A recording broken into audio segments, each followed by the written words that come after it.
large warehouses. What defines a large warehouse to you in square feet? Having reviewed the proposed bill 23005, I have serious concerns that the bill is unconstitutional and will have a negative impact on Harford County as a whole. I'd like to briefly go through a few areas of the bill that I have questions about.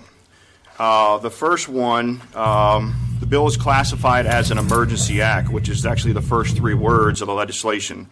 Now, if you define emergency, you will see that it's described as an unexpected or unforeseen circumstance that calls for immediate action. I guess my first question is, what makes this legislation an emergency? We've revisited many times to where the urgency I just didn't think was there. I'll move on.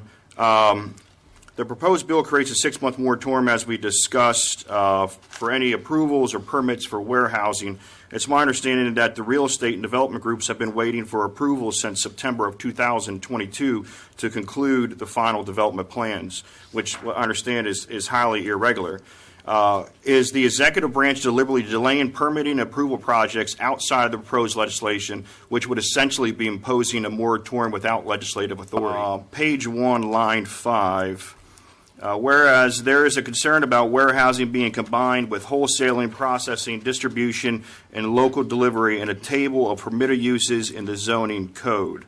That we do routinely evaluate our zoning code and our permitted uses. But just if you could bear with me just a little longer here. I think the developer for the Mitchell property was prepared to assist with the improvement of road infrastructure to alleviate at their cost any traffic congestions. Have you had any consideration on that? The traffic impact analysis of TIA has been under, at this point, are almost unable to be overcome. You can overcome anything by throwing enough money and engineering at it, but that doesn't always make sense.